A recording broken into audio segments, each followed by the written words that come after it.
Okay, so for today, itapik na to ang pinakaunang pinakaunang comments ni Madam, lahat may dahilan.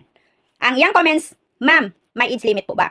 Okay. Sa mga aplikante, kadagan kayo ng tanan diri first timer or age limit. Okay. Itapik na to karon ang about sa may age limit po ba ang pag-apply sa Hong Kong. Muna tong unang topic karon. So paminaw ha sa mga tanan nga mga para dili ko magpaulit-ulit isang isang video lang akong buhaton sa mga every topic nga inyuhang ipangutana. Isasahon ako ni diri tanan, don't worry tanan ha. Tapos ayaw mo pagingon nga scammer ko or vlog lang to or content lang to. Dili, this is real as in real. Kay real ito kay dugay na mi ani gyud ka plano, dugay na kay si Madam o Sister ka plano ani. Actually ako ang nag-open up sa ilaha ani kay tungod kay gusto nako nga makatabang pod ko sa kapwa nako OFW nga gusto mag-ari sa Hong Kong tapos maglisod sila kung asa sila mag-adto, asa sila mag kinsa ilang duulan nga kanang legit kay daghan kaayo mga dili legit. Okay? So manang prepare mo daan labi na katong mga OFW nga naa sa Saudi, Kuwait, ano pa nang uban na Jordan, whatever.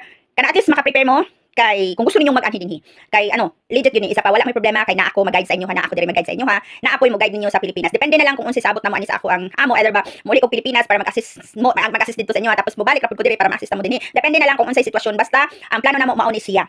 So since kay gaan process na, so gusto na ko nga ma-ready ang tanan para pag moingon ko go na talaga ha.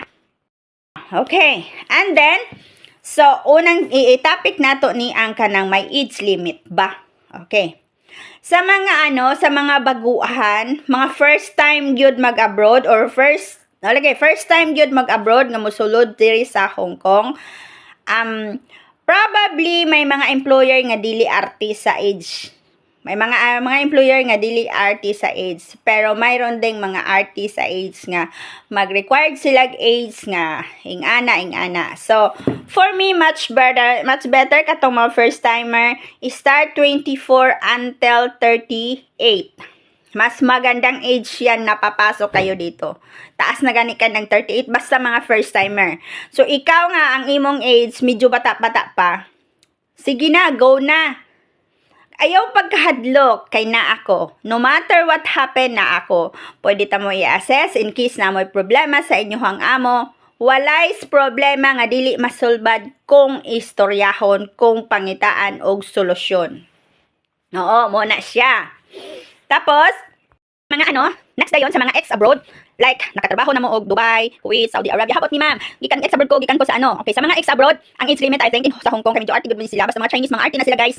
No, na yung mga arty good. Siguro ang age limit nasa 40. Mostly na siya. Run out 40. 24 to 40 sa mga ex-abroad. No, pag more than na ka na, dili ko sure kung na-employer nga makuha sa mga anang edad. Pero try lang. Try to apply, maski pag naabot ka ng 44, basta ex-abroad ka, or 45, try lang, pasa sa imuhang mga resume para apilian mo nila. Tapos interviewon mo, ana. O, interviewon. Dili na basta-basta na makuha mo dito. So, interview na siya, pala age limit nimo, sa experience nimo, ang uban nga amo dili importante ang edad. Ang importante ang experience ug ang imuhang kabuutan. Ana na sila.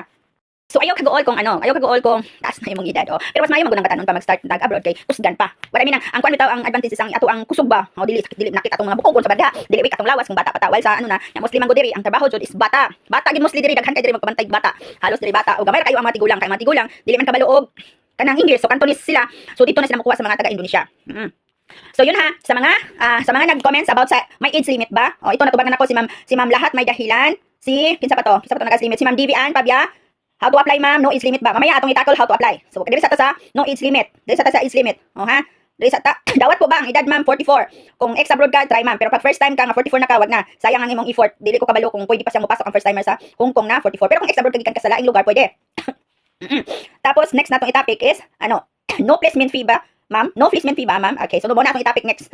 Ibang topic na itong itanan. Si Ma'am Norma P. Makunan. Age limit, ma'am. Age limit sa mga first timer, kung pwede 24 to 38. Ex-abroad, 24 until 40. Next, ako Bika, so waman ko experience high. Dili na siya pa-experience since that, ma'am. Basta interesado ka, go. Walay problema.